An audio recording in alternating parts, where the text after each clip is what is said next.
Hello दोस्तों, श्री राधे राधे। आप सभी का स्वागत है आप सबकी अपनी यूट्यूब चैनल में। आप लोग कैसे हैं?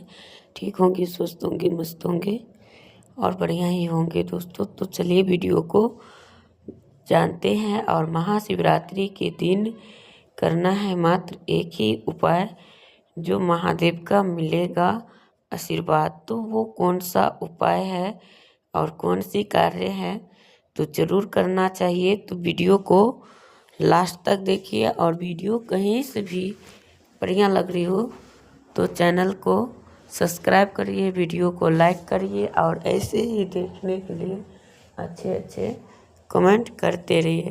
तो चलिए दोस्तों, बने रहिए। तो आप लोग को क्या करना है जानेंगे।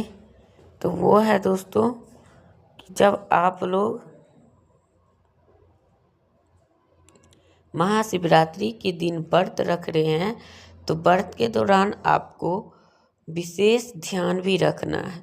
वो ध्यान में क्या क्या रखना है, जो आपको ध्यान में रखने का मतलब एक ही चीज़ होता है दोस्तों। उस दिन महाशिवरात्रि के दिन सवेरे उठे यानी ब्रह्म मुहूर्त में, और उनके बाद स्नान ध्यान करके शिवालय जाए। और सॉरी दोस्तों, मेरी गला थोड़ी बैठी हुई है तो सुबह का मेरी रहती है। तो आपको और वहाँ पे सवेरे उठने के बाद आपको क्या करना है, स्नान ध्यान करना है। और अपने जो पूजा वाला थाली है उसमें धतूरा अवश्य में लेना चाहिए, और 3 पत्ती वाला बेलपत्र और दही चाहे दूध मिक्स किया हुआ जल। आप पंचामृत से अभिषेक नहीं कर सकते तो आप ऐसे कर सकते हैं। और जो लोग 4 पहर के करता है तो वो 4 पहर के अभिषेक किया जाएगा, तो वो लोग उसी हिसाब से करेंगे। तो मैंने अभिषेक 4 पहर वाला अभिषेक भी बताई हुई हूँ, ऐसा नहीं है कि नहीं बताई हूँ। तो वो उस समय आप कर सकते हैं, ठीक है। तो चलिए बनी रहिए और अपना प्यार आशीर्वाद देते रहिए। तो यहाँ पे आपको जब आप शिवालय जाए तो एक गौ का घी का तेल में एक दीपक जरूर जलाए। और वो घी का दीपक आपको तो पता ही है, जब शिव के पास दीपक जलेंगे तो वो कौन सी बाती का होना चाहिए, तो वो गोल बाती का। और उनके बाद आप दीपक जलाइए। दीपक जलाने के बाद आपको क्या करना है दोस्तों, अपना पूजा पाठ जब दीपक जलाते हैं उनके बाद ही पूजा करते हैं तो वो पूजा श्रेष्ठ होता है और वो जान पाते हैं। अगर आप उस तरीके के या उस हिसाब से आपने नहीं की तो फिर आपको कुछ पता नहीं होता और आपको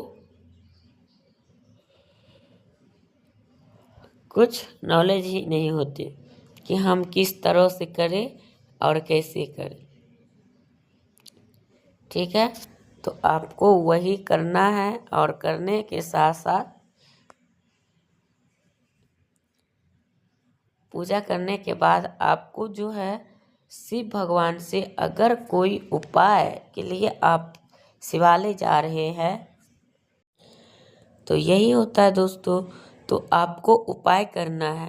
तो उपाय के साथ साथ आपको कौन सा कार्य करना है कि अगर आप धन संपदा के लिए उपाय कर रहे हैं तो आपको जाना है और शिव भगवान के उस दिन शिवलिंग पे आप जो है जानते हैं कि उनका विवाह है, तो आप पीला चंदन और बहुत सारे लोग वो रोली भी लगा देते हैं। तो मगर अगर लगा भी देते हैं तो उस दिन के अलावा बाकी दिन नहीं लगाना चाहिए। क्यों नहीं लगाना चाहिए? और वो बेलपत्री आपको जो 11 या 21 जो लेके जा रहे हैं आप उपाय करने के लिए, तो आप उनको बेलपत्री को चिकना साइड से पलट पलट के आपको श्री शिवाय नमस्तुभ्यम के जाप करते हुए एक एक पत्ता से शिवलिंग के ऊपर माला नहीं बनाना दोस्तों।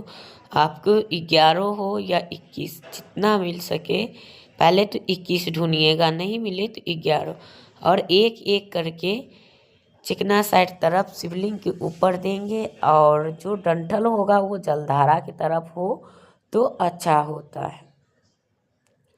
तो बहुत लोग वही काम करते हैं। अब बहुत लोग क्या करते हैं कि नहीं रहता है तो वो ऐसे ही करते हैं, तो 11 भी चढ़ा देते हैं। तो एक एक करके, और जितने बार आप चढ़ाएंगे उतने बार, उनके बाद उनको स्पर्श करते हुए आपको जो मनोकामना है वो आप बोलेंगे। बोलने के बाद आपको जो है ये महादेव बहुत जल्दी, आपको महादेव का इतना प्रसन्न होगा, इतना होगा। जब एक शिकारी बेलपत्र तोड़ तोड़ के पूरा रात चढ़ाता रहा, और शिव भगवान जब प्रकट हो गए तो आपको क्यों नहीं सुनेंगे, तो आपका जरूर सुनेगा। और जिन को दुख या कष्ट हो तो वो व्यक्ति एक उस दिन महाशिवरात्रि के दिन 1 लोटा जल में मतलब कि आप आधा कच्चा थोड़ा दूध लेना है गौ माता का, और जल लेना है, और उस जल में 1 लोटा में 1 चावल और 1 काला मिर्च लेकर, और आपको संध्या काल में चले जाना है। जाने के बाद आपको वो जल चढ़ाना है। जल चढ़ाने के बाद जो है वो शिवलिंग पर जल चढ़ाना है। और चढ़ाने के साथ साथ आपको क्या करना है दोस्तों, जब आप शिवलिंग पर जल चढ़ा रहे हैं तो आप कुंदकेश्वर महादेव के नाम से जल चढ़ाते जाएंगे। और आप अपनी इच्छा में जो चीज़ आपके घर में, कारोबार में, या पति पत्नी में, या किसी की शादी विवाह के लिए, या कोई चीज़ के लिए रुकावट आ रही है, तो उनके लिए आप कह सकते हैं। फिर आपको पूरा लाभ, धन, सब कुछ मिलेगा। ठीक है, तो ठीक उसी प्रकार आपको करना चाहिए, जिससे कि आपको अत्यधिक महादेव का आशीर्वाद मिलेंगे। और महादेव करेंगे तो आप पे का जो घर की जो कष्ट है, जो कार्य है, वो सभी चीज से ही खत्म होंगे, और बहुत ही जल्दी आपका आशीर्वाद मिलेंगे। तो ये होता है। और उस दिन जो है भांग जो है 1 दाल के बराबर जरूर सभी को खाना चाहिए। क्यों खाना चाहिए? क्योंकि भांग जो है हमारे महादेव का आशीर्वाद है, वरदान है, तो सभी व्यक्ति को खाना चाहिए। तो उस दिन आप लोग क्या करेंगे, भांग चढ़ा के अगर लाए हैं तो वो, नहीं तो आप शिवालय जाएंगे तो वहाँ से उठा के जरूर लाइएगा। लेकिन उस दिन जो है मंदिर में बहुत सारे जगह मिलती है, तो वहीं से तो आपको वो काम करते हैं। तो आपको क्या होता है दोस्तों, उसी से आपको महाशिवरात्रि के ही दिन ये उपाय अगर आप लोग करते हैं तो उस उपाय से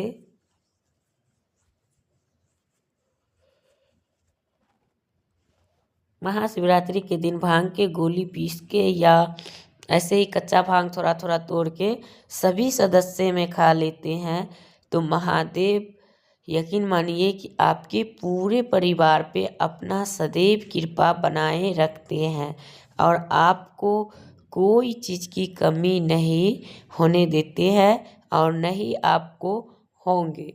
तो ऐसा ही होते हैं। और जो लोग इन उपाय से उस दिन अगर चूक जाते हैं तो फिर सोचिए उनको बहुत ही, जिन्हें पता नहीं है तो वो तो नहीं करते हैं, और जिनको पता है तो वो अगर अनजान होते हैं तो उनको पड़ता है। तो यही है। तो चलिए वीडियो को लास्ट तक देखते रहिए और बने रहिए। तो दोस्तों इनके बाद आपको क्या करना है कि ये कार्य जब आपने कर दिया तो उसके बाद आपको जो है वो आपको करनी है, और करने के साथ साथ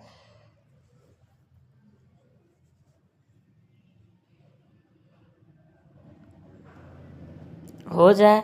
फिर उनके बाद आप उस दिन संध्या काल में ही करना चाहिए ये, और दोनों टाइम दीपक जलाए।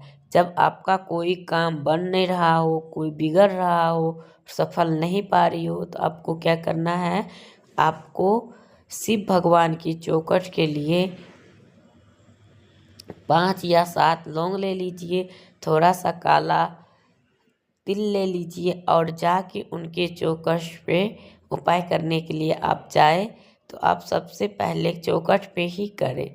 करने के बाद और आप शिवलिंग को पूजा वूजा कर लें शिवालय में, और उनके बाद आते समय ये उपाय करके और आपको जो मनोकामना है अगर वो रख देते हैं शिवलिंग के चौखट पे दाहिने साइड में, और आप चले आते हैं तो यकीन मानिए आपको जो आने वाला समय होगा वो बहुत ही अत्यधिक होगा और बहुत ही सुखमय और सुखद होगा, जिससे कि आपकी घर की बरसों पुरानी जो कामना होती है वो पूरा होगी, और आपको बहुत जल्दी उनके लिए लाभ मिलता है। और जो लोग महादेव के उस दिन, और जो लोग व्रत रख रहे हैं उस दिन, तो वो लोग उस दिन जागरण ज़्यादा करें। जैसे कि कितने लोग व्रत रख के दिन को भी सो कहते हैं हमें क्या करना, हम सो ही जाते हैं। तो जो लोग सो जाते हैं ना, तो दोस्तों वो बिल्कुल बेकार होता है, और सोना नहीं चाहिए। कभी भी व्रत करना चाहिए तो भगवान के भजन, जागरण, कीर्तन ये सब करना चाहिए। अगर आप अकेले हैं तो आप मोबाइल में चला के भी सुन सकते हैं, और आप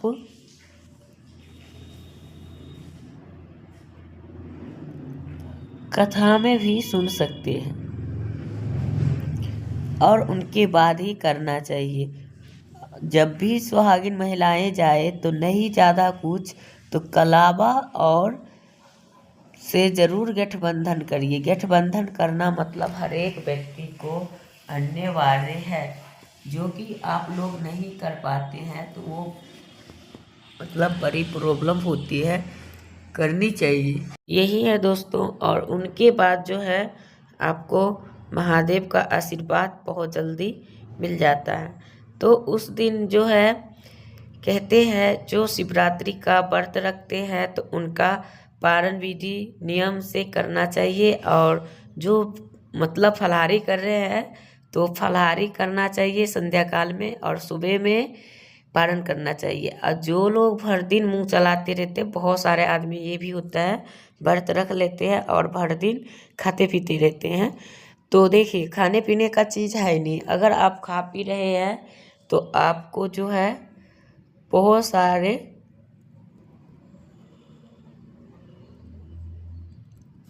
प्रॉब्लम होते हैं, और ऐसे भी नहीं करना चाहिए। और जो जैसे बीमार पेशेंट है और उनको नमक नहीं त्यागना है तो वो संध्या नमक ले सकते हैं, क्योंकि उनको ही लिए ये संध्या नमक का उपाय मतलब बनाए गए ही हैं कि जो लोग ये नहीं कर सकते तो वो, और जहाँ तक हो सके तो मीठा शरबत सब बना के आप पी सकते हैं अगर चाहो तो। लेकिन हाँ, फलाहार नहीं करना चाहिए किसी भी व्यक्ति को। कहते हैं साधना ही हमारा धर्म है, साधना ही हमारी भक्ति है। तो अगर आप साधना करोगे नहीं, खाते पीते रहोगे और व्रत का फल पूरा लाभ उठाओगे, ऐसा हो सकता है? फिर इतने जो बाबा है वो भी तो वही काम करते ना, फिर वो क्यों इतने चीज़ का त्याग करते हैं? जब भगवान है तभी तो दोस्तों, मैंने पूरा वीडियो को आप सब लास्ट तक देखिएगा और पूरा बातों जैसे जो उपाय है हमने बता दी हो, तो वीडियो करूँगी यहीं पे एंड, फिर मिलूँगी एक नया वीडियो के साथ। तब तक के लिए आप सभी से श्री राधे राधे।